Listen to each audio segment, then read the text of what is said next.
This is Capitol Views, and I'm Mike Bradner, and we have with us Norm Wooten, who is the Executive Director of the Alaska Association of School Boards. Yes, sir. Sometimes it's hard to get that strung out in the right order. Norm, you have a big job, and the association does many things, but tell us about some of the special programs that are operating in, well, rural Alaska, urban Alaska.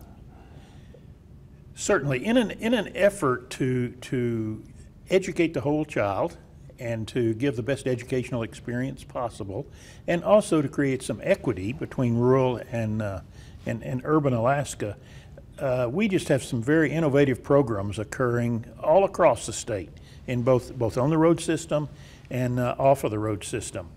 And I suppose the greatest or the largest change over the last few years is the use of technology to create some of those equities and to bring programs to students both in rural and urban Alaska. And so we have a lot of equipment out there, and through the benefits from the E-rate, that is that everybody pays a universal services fund on their bill for technology services, cable and telephone, and that goes to serve underserved areas. In Alaska, rural Alaska, of course, is one of those, and as well as. So I do that. You do that. I do that, and I'm sure a lot of other people have no idea. Every person that charge across is the United States. And where the money goes. Yeah, and so it goes into creating those technology opportunities in rural sites.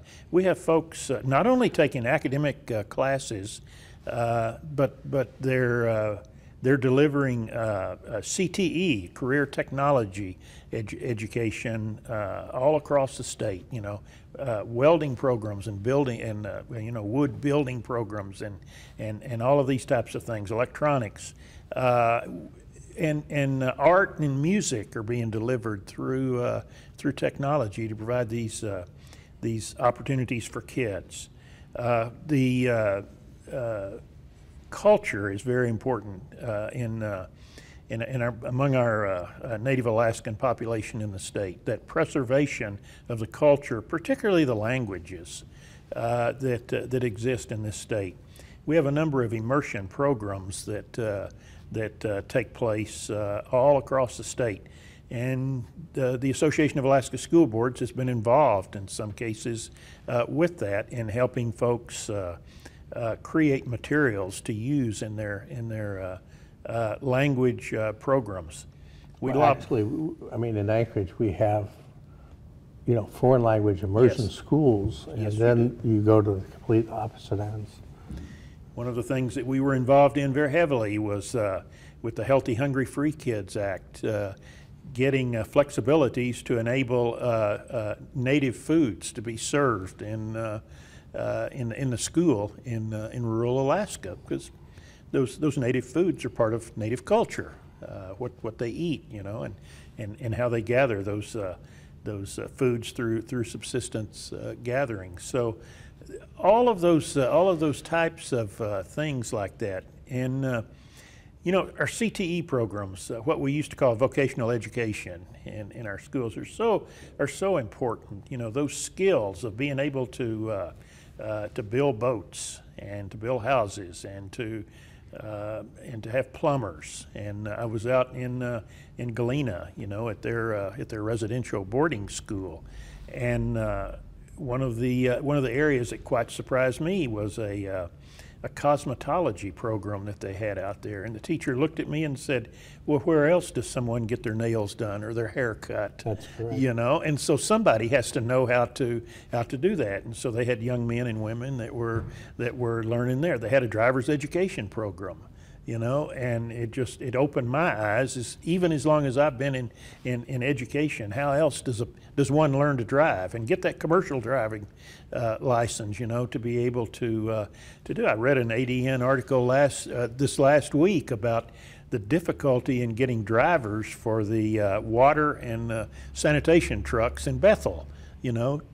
the ability for those folks to be able to get a commercial driver's You license. mentioned a few moments ago the residency factor, and we have any number of those residency schools now, and what are they? Well, we have two types of residential schools. One of them is a full-time residential program where the students come and live, but there is also gaining popularity where students will come into a community for 2 to 3 weeks and do a short course, if you would, in whatever subject it might be. So we've got those two types of schools. The legislature made some adjustments to the foundation formula year before last, in which they were able to increase the amount of funding available to a residential student, and so it made it much more affordable for districts to do that. We've always had Mount Edgecombe, the state-operated boarding program, but they have a capacity problem. They can only take so many students. Have Nenana, Kotzebue, Galena have full-time residential programs that are very, very successful. and in Bethel, they operate, I think, a little different, but Yes. they end up in the same situation. You're not as much of a part of the things that happen in urban Alaska, but and we do have, well, we have a charter school now in Anchorage that focuses on rural students. And in And fact, it's not exclusively for them, but and in fact, we have 2 staff members this week who will be traveling to Anchorage, and all of their charter schools are going to be undergoing some training. We're going to be working with them with their academic policy committees, is what they call their governance oversight folks. It's like an advisory school board, only in statute they're academic policy committees, and they'll be working with those folks to make them better governance leaders, and so that they can manage and govern their schools much better. So we work with urban and rural districts. well, school boards, it's a little different. There's not a lot of sort of loud politicking. I mean, the board really, and I suppose that's where the training comes in, tries to make them aware that their bodies, that they have to work together to try to minimize adversity.